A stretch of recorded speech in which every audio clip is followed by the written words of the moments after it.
नमस्कार दोस्तों, स्वागत है आपका एक्सप्लेन बॉयज के एक और नए वीडियो में। यहाँ हम आपको हर टॉपिक को आसान तरीके से समझाते हैं। तो अगर आपको चाहिए हर चीज का परफेक्ट एक्सप्लेनेशन तो हमारे साथ जुड़ना मत भूलिएगा। तो दोस्तों, साल के इंतजार के बाद फाइनली अब पुष्पा मूवी का सेकंड पार्ट रिलीज हो गया है, जिसने पहले ही दिन सभी बॉक्स ऑफिस रिकॉर्ड तोड़ दिए हैं। अल्लू अर्जुन की एक्टिंग ने इस फिल्म के पहले पार्ट को सुपरहिट बनाया था और इस बार उनकी परफॉर्मेंस ने इसके सीक्वल को ब्लॉकबस्टर बना दिया है। एक्शन और एंटरटेनमेंट से पूरी ये मूवी पहले से भी ज्यादा बड़ी और इंटरेस्टिंग है। अगर आप इस फिल्म को अच्छी तरह समझना चाहते हैं तो ये वीडियो देखते रहिए।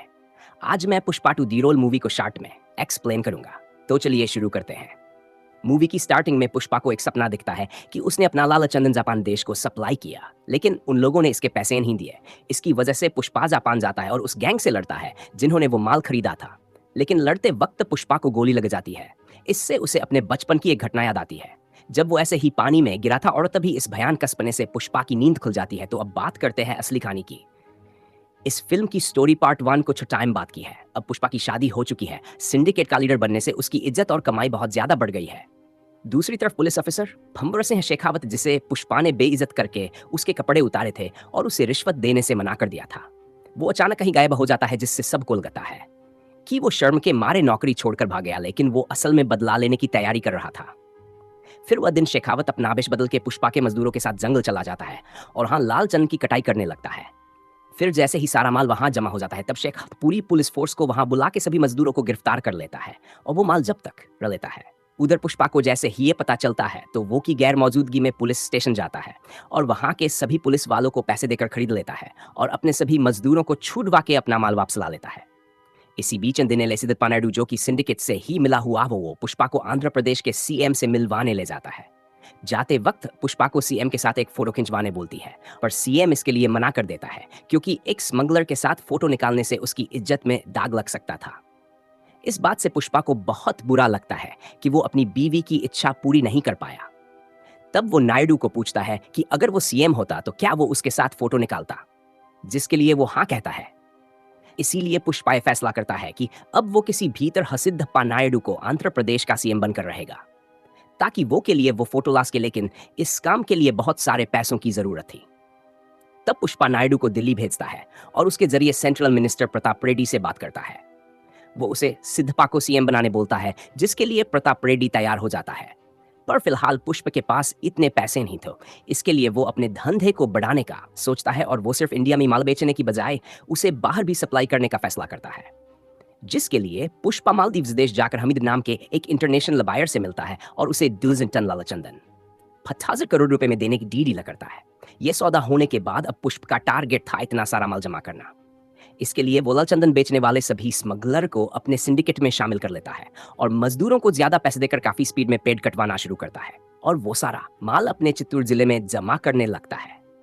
इसीलिए वो उसके रास्ते में टांग अड़ाने का सोचते हैं और वो भंवर सिंह शेखावत से हाथ मिला लेते हैं, क्योंकि इन दोनों ही पार्टी को पुष्पा से अपना बदला लेना था। तब वन दिन दक्षा शेखावत से मिलके उसे बताती है कि उनका एक पुराना आदमी बिच्चा रेड्डी अब सिंडिकेट का मेंबर बन गया है और वो पुष्पा को माल सप्लाई कर रहा है। दक्षा ये जानती थी कि बिच्छा रेड्डी अपना माल कहां से ले जाता है, इसीलिए वो शेखावत को बोलती है कि वो उसका माल जब्त करके बिच्छा को धमकाए, ताकि सिंडिकेट के बाकी लोग पुलिस से डरने लग जाए, जिसका फायदा उठाकर सीनू फिर से सबको अपने पक्ष में ले लेगा। इसीलिए एक रात शेखावत उस जगह पर अपनी टीम लेकर खड़ा हो जाता है जहां से बिच्छा रेड्डी माल ले जाता था। फिर जैसे ही वो चंदन के ट्रक वहां से गुजरते हैं, तब पुलिस वाले उन्हें रोकते हैं और शेखावत वो ट्रक्स को जला देता है। इसके बाद शेखावत को पकड़ता है और वो उसे पुल से नीचे फेंक कर मार देता है।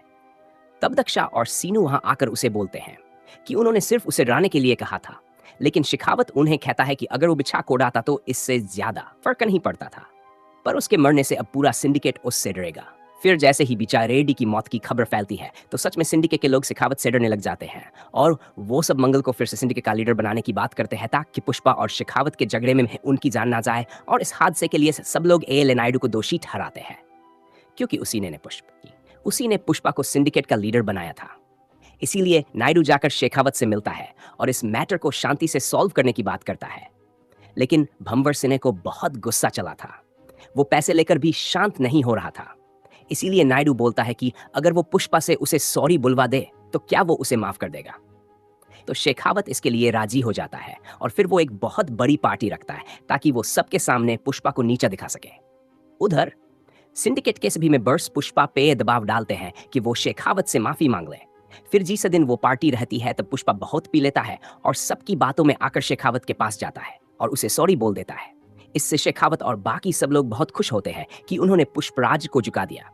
लेकिन सॉरी बोलने के बाद घर जाते वक्त पुष्प को होश आता है और उसे ये महसूस होता है कि उसने बहुत बड़ी गलती कर दी। इसलिए वो दोबारा उस पार्टी में जाता है और को एक स्विमिंग पूल में गिराकर वहां टॉयलेट कर देता है। इसकी वजह से शेखावत बहुत भड़क जाता है और पुष्प को मारने की कोशिश करता है। तब सब लोग उसे शांत करते हैं। फिर शेखावत पुष्प को बोलता है कि अब वो उसे मारेगा नहीं बल्कि उसका सारा माल दब करके उस कंगाल कर देगा। इस पे पुष्प भी उसे चैलेंज करके बोलता है कि अगले सोमवार को उसका डचेंटन मॉल चेन नहीं जाने वाला है। अगर उसने एक भी लकड़ाप कर लिया तो वो खुद सिंडिकेट छोड़ के फिर से मजदूर बन जाएगा। फिर जब सोमवार का दिन आता है तब शेखावत अपनी पूरी पुलिस की फौज लेकर हर चेक पोस्ट की घेराबंदी कर देता और वहां उन ट्रक्स के आने का इंतजार करता है। लेकिन जब वो माल वहां से नहीं गुजरता तब उन्हें डाउट नहीं हो। लेकिन पुष्पक के साथ ही उनका रास्ता रोक देती है। तब शेखावत खुद अकेला किसी तरह उन ट्रक्स के सामने पहुंच जाता है और वो उन पे हमला करके पूरा माल पकड़ लेता है। फिर वो सीनू और दक्षा को वहां बुलाकर सेलिब्रेट करता है और मीडिया को बताता है कि उसने पुष्पक का 10 टन माल पकड़ लिया है। पर तभी सीनू उसे बोलता है कि वो असली माल नहीं है बल्कि एक दूसरा सा स्टालकर है जो कि लाल चंदन जैसा ही दिखता है। फिर पुलिस वालों को एक बैलगाड़ी मिलती है जो कि वो माल पकड़ते वक्त बीच में आई थी। शेखावत जब उसे चेक करता है तो उसे पता चलता है कि वो बैलगाड़ी लाल चंदन से बनी है। मतलब पुष्पा ने असली माल को बैलगाड़ियों का रूप देकर उसे चेन्नई भेजा था और वर्क्स में नकली माल भर के पुलिस का ध्यान भटकाया था। तभी पुष्पा वो पुलिस स्टेशन के सामने आता है और कामजाक उड़ाता है। फिर वो उस बैलगाड़ी को बॉम्ब से तबाह कर देता है ताकि पुलिस को एक भी टुकड़ा ना मिले। इस सब के बीच आन दिन काली माँ की बहुत बड़ी पूजा होती है जहाँ पुष्पा के परिवार वाले और दोस्त सब लोग जमा होते हैं। वहाँ अचानक सबको पता चलता है कि प्रेग्नेंट है। ये सुनकर पुष्पा माँ काली का रूप लेता है और पूजा में नाच के अपने लिए एक बेटी की प्रार्थना करता है। क्योंकि पुष्प का कोई सरनेम नहीं था इसीलिए वो चाहता था कि उसे एक बेटी हो ताकि शादी के बाद उसे नया नाम मिल सके। तभी वहां पूजा के बाद कुछ गुंडे मिलके पुष्प के सौतेले भाई मोहन की बेटी को छेड़ते हैं जिसकी वजह से पुष्पा उन सबको बहुत मारता है।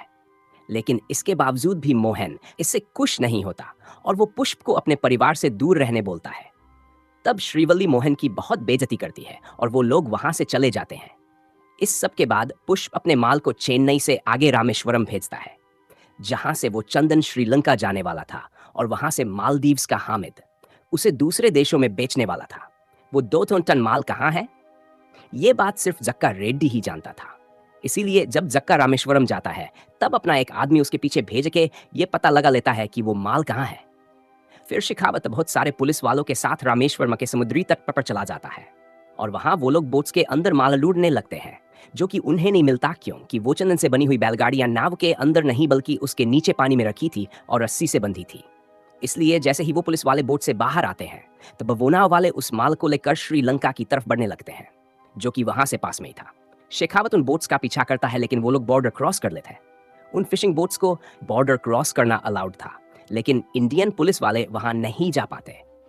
फिर वो सारा माल श्रीलंका पहुंच जाता है जिसके कुछ दिनों बाद हमीद पुष्पा को 500 करोड़ रुपए दे देता है जिसमें से फाइजर प्रचायला है वो सेंट्रल मिनिस्टर प्रताप रेड्डी को भेजता है जो कि सिद्धप्पा नायडू को आंध्र प्रदेश का सीएम बना देता है। फिर नायडू सीएम बनने के बाद तुरंत पुष्पा के घर जाकर उससे मिलता है और उसके पूरे परिवार के साथ फोटो खिंचवाता है। दूसरी तरफ शेखावत अपनी हार से बहुत परेशान हो गया था और अब जल्द ही मीडिया को यह पता चलने वाला था कि पुलिस ने जो माल पकड़ा था वो सब नकली है। इस बदनामी से शेखावत का फीडर जाता है और वो इससे पहले ही वो नकली माल को जलाने का फैसला करता है लेकिन उसे यह लगता है कि तो दोस्तों आज के वीडियो में हमने इस शानदार मूवी को पूरी तरह से एक्सप्लेन किया। अगर आपको हमारी एक्सप्लेनेशन पसंद आई हो तो लाइक और शेयर जरूर करें और अगर आप मूवीज के बारे में और जानना चाहते हैं तो हमारे चैनल को सब्सक्राइब करना ना भूलें। अगली बार एक और दिलचस्प मूवी के साथ मिलते हैं, तब तक के लिए धन्यवाद।